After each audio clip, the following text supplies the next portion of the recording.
मेरा नाम शिवानी है।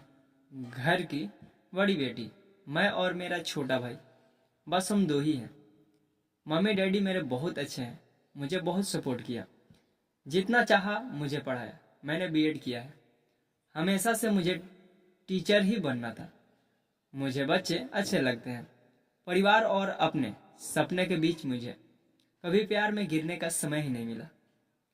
मैं शुरू से ही अरेंज मैरिज करना चाहती थी। मम्मी पापा जो भी मेरे लिए लड़का देखेंगे वो अच्छा ही होगा, मुझे पता है। वो मेरी हाँ ज़रूर पूछेंगे। अब मम्मी पापा ने मेरी शादी की तैयारियां तेज कर दी है। एक लड़का इस रविवार मुझे देखने आने वाला है। लड़के की तस्वीर उसके पहले आ गई है। पापा पहले लड़के की खोज खबर अच्छे से निकलवा लेते हैं, फिर ही मुझे किसी की तस्वीर दिखाते हैं। अब आज रविवार भी आ गया। मुझे लगा शायद वो भी रिजेक्ट हो गया होगा, इसलिए अभी तक मुझे लड़का दिखाया नहीं गया। मैं सोकर उठी तो मम्मी मेरे कमरे में आई, बोली, बेटा लड़के वाले आने वाले हैं, तू तैयार हो जा। बहुत ही शॉर्ट नोटिस में मुझे तैयार होने को बोला। लड़के वाले आ गए। मैं अभी भी किचन में हूँ। नाश्ते और चाय की प्लेट जमा रही हूँ। बाहर से मुझे बात करने की आवाज़ें सुनाई दे रही है। कुछ ही मिनटों के बाद मम्मी की आवाज़ आई। मैं बाहर ट्रे लेकर आई। ट्रे रखकर मैंने सबसे पहले उसके मम्मी और पापा को नमस्ते किया। फिर मैंने उसकी तरफ देखा। सच बोलूं तो लड़का बहुत स्मार्ट था। सिंपल शॉर्ट और जीन्स में आया था। चेहरे पर एक मासूमियत थी। मैंने तो मन में हाँ कर दी थी। पर मेरी हाँ से क्या होता है, उसे भी मैं पसंद आना चाहिए। फिर घर वालों ने बोला कि बेटा अकेले में कुछ बात करनी हो तो कर लो। उसने मना किया, पर फिर भी घर वालों ने हमें अकेले कमरे में भेज दिया। वो चुप रहा। वो मुझे लगा मैं उसे पसंद नहीं हूँ, इसलिए बात नहीं कर रहा। फिर मैंने ही चुप्पी तोड़ दी। पूछा, आप क्या करते हैं? बोला, मेरा नाम तो आपको पता होगा। नहीं भी तो मैं बता देता हूँ। मेरा नाम मयूर है, बिजनेस है प्रॉपर्टी का। अपने बारे में फिर बताने लगा। कुछ देर हमारी बात हुई। फिर बाहर से मम्मी की आवाज़ आ गई। बड़ों में बात हुई और रिश्ता तय हो गया। उसके घर वाले जल्द ही शादी करना चाहते थे। पिताजी ने अपनी खोज कर ली थी, इसलिए शादी 1 महीना बाद ही तय हो गई। इस दौरान मैंने मयूर का नंबर लेकर उससे बात करना चाहिए। मुझे लगा कि वो थोड़े शर्मीले हैं, इसलिए मैंने ही पहल की। 1 महीने हम दोनों में बहुत बात हुई और प्यार वाली फीलिंग क्या होती है यह मुझे पता चल गया। फिर हमारी शादी का दिन आ गया और मैं अंदर ही अंदर बहुत खुश थी।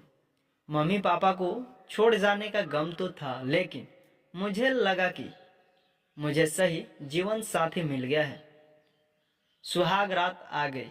मैं थोड़ी घबराई हुई बैठी थी बेड पर। वो आए और मेरी तरफ देखा। मैंने भी हल्की सी स्माइल पास की। मयूर ने कुर्ता पहन रखा था। वो थोड़े घबराए लग रहे थे। मुझे लगा जैसे मैं नर्वस हूँ, शायद वो भी इसी तरह होंगे। मयूर अब बाथरूम गए और कुर्ता चेंज करके आए। फिर मयूर आकर बोले कि बहुत थक गई होंगी, शायद आज आराम कर लो। मुझे लगा वो भी थके हैं, इसलिए मैंने ज़्यादा सवाल जवाब नहीं किए। अगली सुबह वो बाथरूम में फ्रेश होकर नहाकर और कपड़े भी अंदर ही चेंज करके आए। मुझे थोड़ा अजीब लगा। फिर मैंने सोचा शायद उनकी यह आदत होगी। अगली रात फिर आई और मयूर ने फिर ऐसा ही किया। अभी तक वो मेरे पास भी नहीं आए थे। अब मुझे लगा कि मयूर कुछ छुपा रहे हैं, क्योंकि उसके चेहरे पर साफ दिखाई दे रहा है। अगली रात जब वो बाथरूम से कपड़े चेंज करके आए तो मैंने उन्हें टोक ही दिया। आप क्या छुपा रहे हैं? कुछ बात है तो आप मुझसे कह सकते हैं। वो बोले, बात तो है, जल्द ही तुम्हें पता चल ही जाएगी, पर तुम्हें शायद बुरा लगेगा। मैंने बोला, आप नहीं बताएंगे तो ज़्यादा बुरा लगेगा। उन्होंने अपना शर्ट खोला और फिर उसे कुछ कहना नहीं पड़ा, मैं खुद ही समझ गई। उसके चेस्ट पर एक लड़की का नाम का टैटू था, रिया। अब मैं चुप हो गई और चुपचाप बेड के एक साइड पर सो गई। वो मुझसे बात करने की कोशिश करना चाह रहे थे, लेकिन फिर वो भी बेड के दूसरी साइड पर सो गए। अगले दिन मेरा मुंह उतरा हुआ था। मुझे इस बात का ज्यादा दुख था कि उसने मुझसे यह बात छिपाई। हाँ, हमें कम समय मिला, लेकिन फिर भी इतना समय था कि वो मुझे बता सकते थे। अगली रात वो फिर कमरे में आए। उसके आने के पहले ही मैं बेड के साइड पर सो चुकी थी। उन्होंने मुझे मेरी बाह पर हाथ लगाया और बोला, तुम चाहो तो हम बात कर सकते हैं। मैंने बोला, अब क्या बताओगे? वो बोला कि मैं उस लड़की से प्यार करता था, लेकिन रिया को हमेशा से विदेश में शिफ्ट होना था, इसलिए जब उसे मौका मिला तो वो चली गई। मैंने पूछा, वो तुम्हें छोड़कर किसी और के साथ चली गई? वो बोले, हाँ। मैं चाहता तो यह टैटू को साफ करवा लेता, लेकिन मैंने सोचा पहले तुम्हें बताऊंगा। तुम्हारी बातों से मुझे लगा था कि तुम समझोगी। फिर वो चुप हो गए। मैंने बोला, तुम मुझे शादी के पहले भी बता सकते थे। वो बोले, अगर मैं बताता तो क्या तुम शादी नहीं करती? और अगर अभी तुम जाना चाहो तो जा सकती हो। मैं वही करूंगा जो तुम्हें अच्छा लगे। उस रात मेरा गुस्सा पता नहीं कहाँ चला गया, लेकिन थोड़ा डर भी था। कहीं फिर से झूठ तो नहीं बोल रहे हैं। मासूम शक्ल बनाकर मैंने कुछ जवाब नहीं दिया। लगभग 3 महीने तक हमारी बात नहीं हुई। मैं भी अपने पापा की तरह उनकी परीक्षा ले रही थी।